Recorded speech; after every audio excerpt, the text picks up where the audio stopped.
All right, guys, I brought a ProChrono DLX for anybody who wants to come to my Crack Shot 1.0 course. We go out to 600 yards. We're going to chronograph your things. We're going to make sure you understand your rifle intimately. I also have a magneto chronograph. The problem is that goes on the end of the barrel, which messes with the harmonics. Whether it does it slightly or in a gross manner, it still messes with the harmonics of the barrel. So I wanted a chronograph that you could shoot through and also have your accuracy results. So that's what we're doing today. This is going to be my box opening of the ProChrono DLX. I've never messed with one of these things before, so I figured that if anybody else is trying to get one of these, this might be a good video for you to watch. I got the DLX because it has the Bluetooth capability, which I'll use on my other phone, and we'll see what happens. First things first, you gotta put the battery in. It takes 9-volt. I knew that already. There's another spot there for another 9-volt that wouldn't be connected in case this one dies, so that's kind of cool. Next thing I want to do is I want to show you guys that it mounts to any tripod. That I think this is a 1/4-inch thread. Good catch, huh? I think this is a 1/4-inch thread. As long as you have a tripod or something that has a 1/4-inch thread on it, you can actually mount this to your tripod, which was a question that I had when I was looking at this stuff, because I didn't know if I needed to get a special tripod. I have 3 tripods, so I don't want another one. But since I don't need another tripod, this is great. All right, there's that. Okay, so basically this is saying it works off of lighting conditions, and there may be some times where the environmental effect can affect chronograph performance.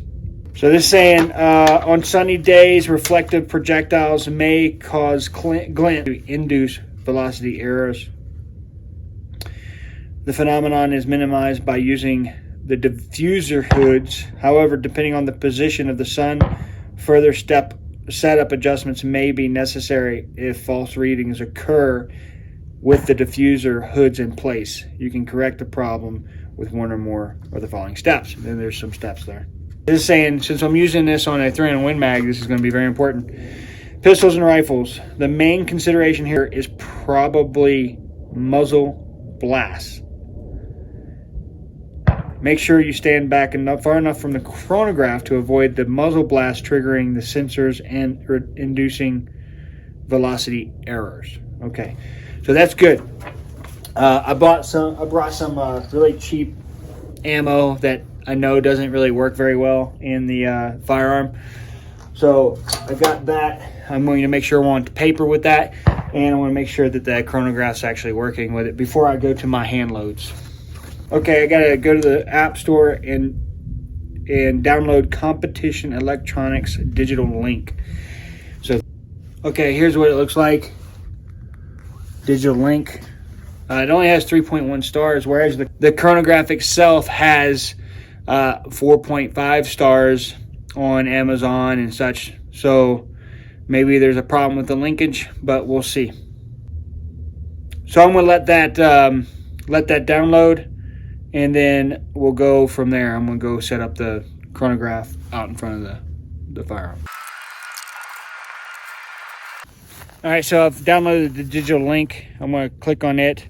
I'm going to make sure my Bluetooth is on, which I believe it is. Okay. This also says that don't connect to this thing through your phone. It says connect it through the app. So that's what we're going to do. I'm going to turn it on. Okay. And then try to connect this thing. It's looking for the digital link now. So we'll see how long it takes to do it. Trying to connect. I'm going to try to set this thing up so that I can shoot through it.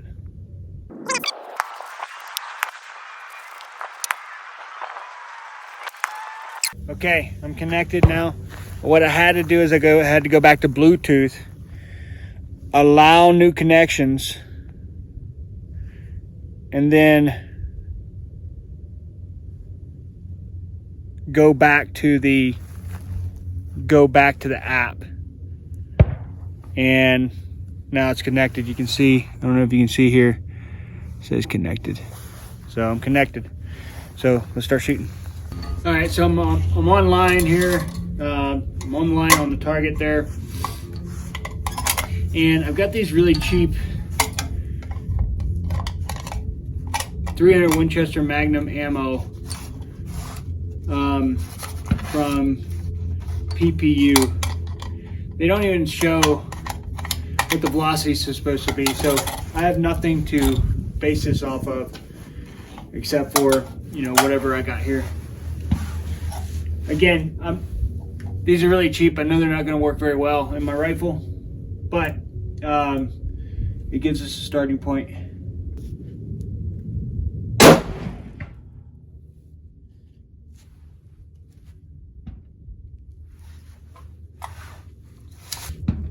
It says disconnected. So there you go. Maybe I'm too far away now. I can see that it read it on the actual device. Looks like 2962. Maybe we're just too far away. All right, let me clear this and then see if I can connect again. Okay, we're connected.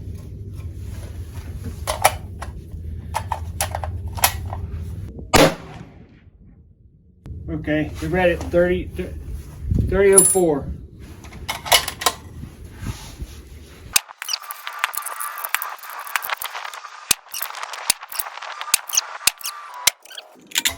So it looks like it's working. Just had to go through some troubleshooting there for a little while.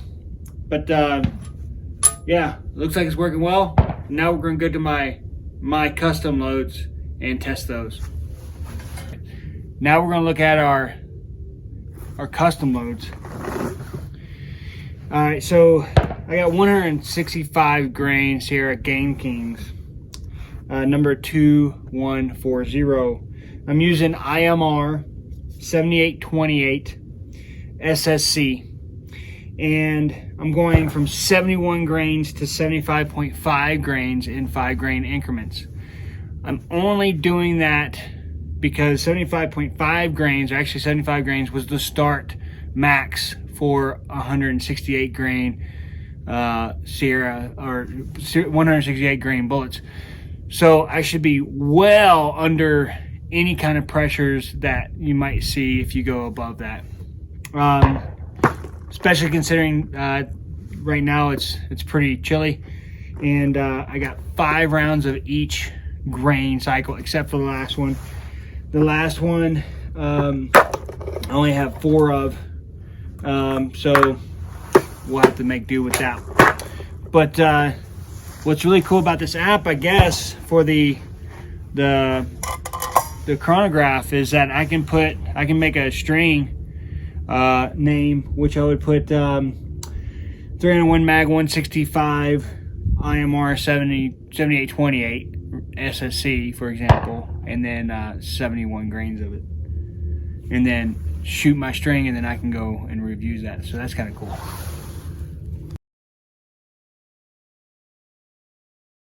All right, we're in business. All 5 string, all 5 shot.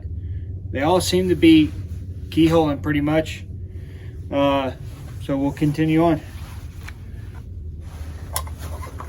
Okay guys, this is my 71.0 and this is my 71.5 grain. So from here on, I'm gonna go A, B, C, A, C, A, B, A, B, C, until I get all the way through the shots. So this is not bad. I'm gonna have to measure it, but basically, at least I'm hitting.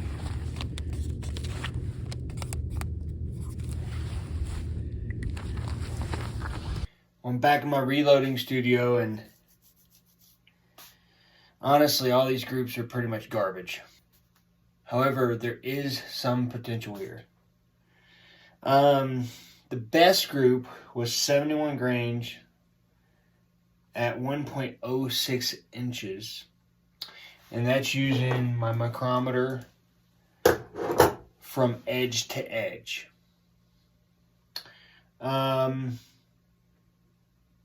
worst group, I believe,